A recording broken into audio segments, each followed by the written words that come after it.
तर महाराष्ट्रामध्ये आज रोजी ओबीसीचं आरक्षण संपलेलं आहे असं आम्ही म्हणतोय।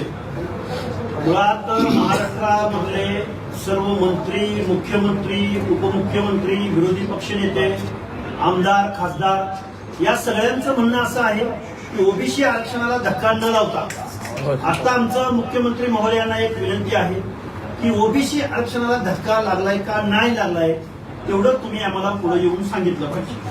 कारण आमचा दावा आहे की ओबीसीचं आरक्षण आज रोजी संपलेलं आहे। त्यामुळं आता आमचे मित्र आणि खूप महान पंडित, तत्वज्ञ आणि महाराष्ट्रामधल्या प्रत्येक मंत्र्याची, मुख्यमंत्र्यांची, आमदारांची काढणारे मनोज जरांगे यांनी जे काही या महाराष्ट्रामध्ये जो दहशतवाद निर्माण करण्यासाठी जी रॅली सुरू केलेली आहे, सभा घेत आहेत, हा एक प्रकारचा जात पडताळणी समितीवरती आणि जात प्रमाणपत्र देणाऱ्या समितीवरती दबाव आणण्याचा प्रयत्न आहे। मनोज जरांगे हे महाराष्ट्राला दाखवून देत आहेत की मी महसूल मंत्र्याला गिनत नाही, मी मुख्यमंत्र्याला मोजत नाही, मी उपमुख्यमंत्र्याला मोजत नाही, मी तुम्हाला बघून घेईन। ही जी भाषा महाराष्ट्रामध्ये चाललेली आहे ही भाषा दहशतवादाची भाषा आहे। कारण या महाराष्ट्रामध्ये आता ओबीसी समाविष्ट झालेला आहे। मी महाराष्ट्राच्या मुख्यमंत्र्यांना हात जोडून विनंती करतोय, या सगळ्याबरोबरच आमच्या ओबीसीच्या नेत्यांना, ओबीसी सब कमिटीला, मंत्रिमंडळातल्या 8 ते 9 ओबीसीच्या मंत्र्यांना माझं सांगणं आहे, आम्ही म्हणतोय ओबीसीचं आरक्षण संपलंय आणि तुम्ही कोणीही काहीही बोलायला तयार नाही। ओबीसी जनता संभ्रमित आहे, घाबरलेली आहे। त्याचं कारण असं आहे की आताच्या ज्या काही निवडणुका झाल्या त्या निवडणुकामध्ये ओबीसीच्या जागेवरती शासनकर्ते जमात असलेले मराठे निवडून आले का नाही आणि मग मूळ ओबीसी कुठं गेला याचं उत्तर मुख्यमंत्री महोदयांनी दिलं पाहिजे। मनोज जरांगेंची मागणी तुम्ही पूर्ण करताय, ही मागणी पूर्ण झाल्यानंतर साताऱ्याचं जिल्हा परिषद अध्यक्षपद असो, शिंदे आहेत त्या आमदारांच्या पत्नी, कोल्हापूरचं महापौर पद असो, पुण्यातली नगरसेवकांची पदं असो, उरळी कांचनच्या सर्वच्या सर्व जागा, ओबीसीच्या जागा या मराठा कुणबींनी घेतलेल्या आहेत। छत्रपती संभाजीनगरमध्ये तेच झालंय। बऱ्याच ठिकाणी महाराष्ट्रामध्ये ओबीसीच्या जागा गेलेल्या आहेत। आता ओबीसी बरोबर मराठा कुणबी असं दिसणार आहे। आता ओबीसीच्या पुढं माळी, साळी, कोळी, तेली, हटकर, धनगर, संगर, वंजारी, लोणारी, परीट, गुरव, घडशी, नाभिक, सुतार, लोहार, कुंभार, बेरड, बेडर, रामोशी, कुडमुळ्या, जोशी, भटके विमुक्त म्हणल्या जाती यामधला कोणीही माणूस आता ओबीसीच्या रकान्यामध्ये दिसणार नाही। हा पुरोगामी महाराष्ट्र म्हटलं जातं। आमचा हा आक्रोश आहे आता ओबीसीच्या लोकांना कळायला लागलेला आहे। ओबीसीची माणसं, मुख्यमंत्री महोदय तुम्ही म्हणता ओबीसी आमचा डीएनए आहे, तर मग ओबीसीचं आरक्षण संपलंय का राहिलंय? 4 प्रमाणपत्र रद्द झाली तर मनोज जरांगे थै थै थै थै थै नाचायला लागला। मला मुख्यमंत्री महोदय सांगा की तुमची काढली जाते। हो, आम्हाला वाईट वाटतं हो, 14 करोड जनतेचे मुख्यमंत्री तुम्ही आहात।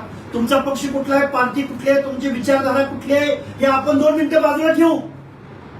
महाराष्ट्राचे महसूल मंत्री बावनकुळे साहेबांचा रंग काढला गेला, त्यांची शारीरिक ठेवण काढली गेली, त्यांच्या आईचा उद्धार झाला।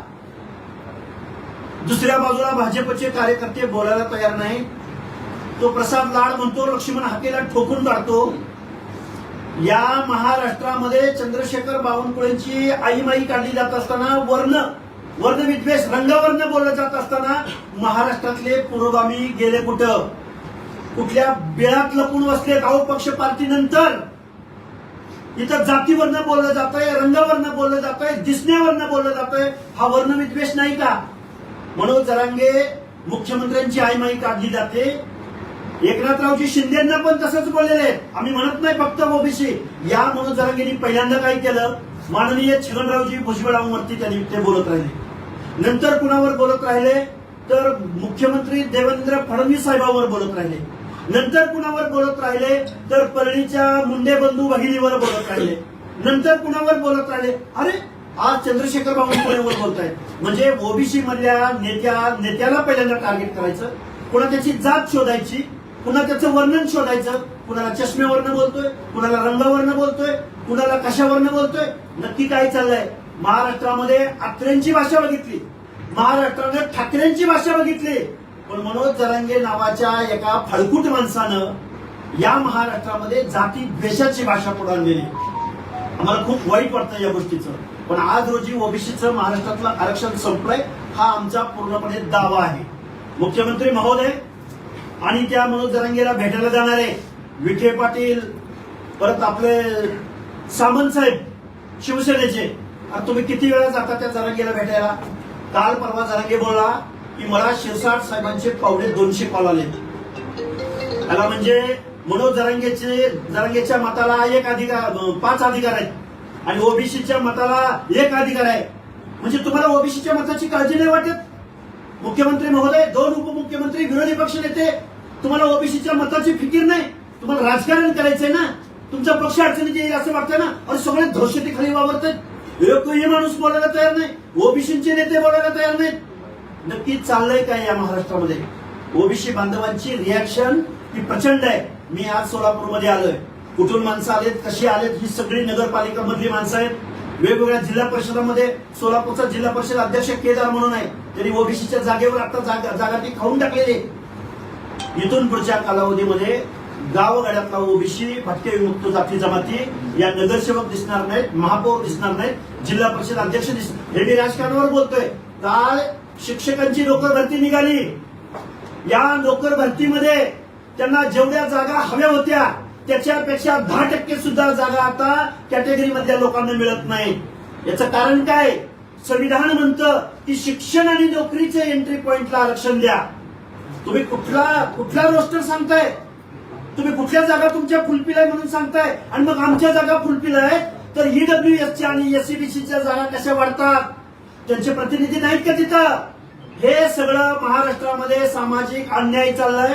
ओबीसीचं आरक्षण संपलंय आणि बोलता बोलता माझ्या आंबेडकरी जनतेला आणि दलित चळवळीमधल्या सर्व पक्षांच्या गटप्रमुखांना माझं सांगणं आहे, आज रोजी ओबीसीचं आरक्षण संपलंय, तुम्ही पुढे आलं पाहिजे. आमची आर्त विनंती आहे.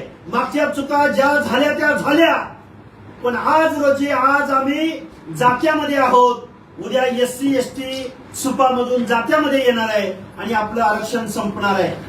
जो प्रसाद लाड नावाचा रिश्वतखोर माणूस जो मांडवणी करायला जरांगे पाटलाकडे जातो, त्या प्रसाद लाडच्या कंपनीनं काय ती crystal group of companies 1 lakh रोजगार घेऊन गेलाय हा प्रसाद लाड. ज्याच्या कंपनीचा 76% महसूल हा शासन भरतय, त्याला 12% सर्व्हिस टॅक्स दिला जातोय. 1 लाख नोकऱ्या शासनाच्या समाज कल्याण विभागापासून ग्राम विभागापासून ते शिक्षण विभागापर्यंत महाराष्ट्राची सगळ्या नोकऱ्या. आम्ही म्हणतोय यार, आमचे डॉक्टर झाले, आमचे इंजिनियर झाले, आमची पोरं अभ्यास करतायत, आपण तुम्हाला नोकऱ्या कुठे मिळणार, कधी मिळणार? कारण प्रसाद लाडच्या क्रिस्टल ग्रुप ऑफ कंपनीजनं 1 लाख रोजगार पळवलेत. तिथं आरक्षण पाळलं जातं का? मुख्यमंत्री महोदय, माननीय बाळासाहेबजी आंबेडकर, वेगवेगळ्या दलित संघटनांना माझी विनंती आहे, तुम्ही आरक्षणाच्या उपवर्गीकरणावरून या महाराष्ट्रामध्ये 2 समाजामध्ये भांडणं लागलेत. अरे पण तुमच्या नोकऱ्या या प्रसाद लाड माणसाच्या कंपनीने सगळ्या नोकऱ्या लाटलेत. कशासाठी तुम्ही आरक्षणासाठी भांडताय? काय चाललंय नक्की महाराष्ट्रामध्ये? आणि हा प्रसाद लाड म्हणतो हाकेला ठोकून काढतो, तू मुख्यमंत्र्यावर बोलून दाखव, तुला ठोकून काढतो. आणि मग हा मनोज जरांगे आय माईक काढत असताना तू काय करतोयस नक्की? म्हणजे आम्ही ओबीसीच्या माणसानी, दीनदलिताच्या माणसानी जर काही बोललं तर तू ठोकायची भाषा करतो. आणि हा मनोज जरांगे रात्रंदिवस चंद्रशेखर बावनकुळेंची आयमाई काढतोय, मुख्यमंत्र्यांची आयमाई काढतोय, आमच्या मुंडे बंधू भगिनींना वाईट भाषेत बोलतोय, छगनरावजी भुजबळांना वाईट भाषेत बोलतोय. तू काय करतोय नक्की? या महाराष्ट्रातलं आम्हाला कधी नव्हे ते सगळे आमदार जरांगेला घाबरतात. नक्की काय चाललंय? अरे हे जरांगे नावाचं लूट भरलेलं. आता आम्हाला सुद्धा ग्रामीण भाषेत बोलावं लागेल. आणि या लूट भरलेल्या डोक्यावरती राज मुकुट बसवला, एकनाथराव शिंदे तुम्ही बसवला. आणि ते लूट भरलेलं आता कुणाला पण चावं घेत सुटलंय. आजपर्यंत आम्हाला वाटायचं अरे ह्याच्या डोक्यात काहीतरी परिणाम असेल, भुजबळ साहेबांना चावतोय, भुजबळ साहेबांकडेच पळतोय. पण ते मुंडे बंधू भगिनीकडे गेलं, पुन्हा तिकडून कुणीकडे गेलं, माननीय मुख्यमंत्री महोदयांकडे गेलं, पुन्हा कुणीकडे गेलं, आता एकनाथरावांकडे गेलं. आणि आज कुणाकडे बोलतोय तर बावनकुळे साहेबांकडे बोलतोय. नक्की काय चाललंय या महाराष्ट्रामध्ये? खूप काही बोलता येण्यासारखं आहे. पत्रकार बांधवांना तुम्ही प्रश्न विचारा, आम्ही उत्तर देऊ. तर तुम्ही असं म्हणाल की प्रसाद लाडेच्या कंपनीने 1 लाख रोजगार जवळपास पळवलेले आहेत, तर ते कशा पद्धतीनं ते नोकऱ्या पळवलेल्या आहेत त्या संदर्भात काय सांगाल? हे बघा, महाराष्ट्रामध्ये एकदा प्रसाद लाड असं बोलले की लक्ष्मण हाकेंनी प्रसाद लाड गुगलवर जाऊन सर्च करावा. अरे मित्र, एक आंदोलक मेंढपाळाचा पोरगा, मग मी त्याला सर्च केला तर त्याच्या ग्रुप ऑफ कंपनीच्या 8-9 कंपन्यांची नावं आली. मी त्याच्या पुढे जाऊन थोडा सर्च केला, वेगवेगळ्या अधिकाऱ्यांकडून माहिती घेतली, तर महाराष्ट्रामधल्या सरकारमधल्या 1 लाख नोकऱ्या, मी बोलत नाही, हे प्रसाद लाड बोलले. मला काय वाटलं, प्रसाद लाडने 1 लाख नोकऱ्या दिल्यात म्हणजे अमेरिकेमधून, ब्रिटनमधून, जर्मनीमधून एखादं काय कॉन्ट्रॅक्ट आणलंय का त्याच्या आयटी कंपनीला, किंवा एखादं काही प्रोडक्शन आहे का, एखादं क्लस्टर आहे का. आम्ही ज्यावेळी बघितलं त्यावेळी महाराष्ट्रातल्या वेगवेगळ्या विभागाच्या, समाज कल्याण विभागापासून ते ग्रामविकास वेगवेगळ्या विभागापर्यंत, अरे हा या प्रसाद लाडची कंपनी मेसमध्ये भाजीपाला पुरवण्यापासून ते वेगवेगळ्या सुरक्षा रक्षकापर्यंत. आणि आम्ही म्हणतोय आम्हाला एसटीला आरक्षण भेटल, आम्ही म्हणतोय आम्हाला एसटीला आरक्षण भेटल, आम्ही म्हणतोय आमच्या तलाट्याच्या नोकऱ्या का लागत नाहीत, आम्ही म्हणतोय या म्हणजे ग्रामपंचायतीमध्ये तो जो मदतनीस असतो, डाटा ऑपरेटर, अरे नोकर भरतीच होत नाही. नोकर भरती न होण्याचं कारण प्रसाद लाडची कंपनी. अजून एक कोणतरी गायकवाड आहे, तो बीव्हीजीवाला नाही बोलत, दुसरा एक गायकवाड आहे अजून. बीव्हीजीवाला त्याच्या स्किलवरती काय करतो अजून मी काय त्याचं समर्थन नाही करत, त्याचाही आम्ही अभ्यास करू. या महाराष्ट्रातले बेरोजगार का झाले त्याचं कारण या प्रसाद लाडची कंपनी आहे. याची आम्ही डिटेल माहिती काढू. दिपके साहेब, मी दिपके साहेब बोलतोय, या महाराष्ट्रामधल्या नोकऱ्या गायब झाल्या कुठं? काल परवा दिवशी एका टेंडरवरनं वादळ झालं. फुंडकर साहेबांनी 5 अधिकाऱ्यांना घरी बसवलं, फुंडकर मंत्री. त्याचं कारण असं निघालं की 5-25 कोटीचं टेंडर, म्हणजे सुरक्षा रक्षक जे आहेत त्यांना जी दवापाणी करायची आहे त्याचं 5 लाख कोटीचं टेंडर 250 कोटी रुपयावरती नेलं. म्हणजे हा जो प्रसाद लाड नावाचा भामटा रिश्वतखोर महाराष्ट्राच्या तरुणांच्या, बेरोजगारांच्या मानगुटीवर बसून जो ड्रॉक्युला बनून त्यांचं रक्त पितोय, आमचं आरक्षण घालवतोय, कुठे आहे कुठे त्याच्या त्या कंपनीमध्ये एसटीला किती जागा दिल्यात सांगेल का उद्या? एसटीला जागा किती दिल्या सांगेल का उद्या? आमच्या ओबीसी व्हीजीएनटीच्या किती पोरांना दिल्या सांगेल का?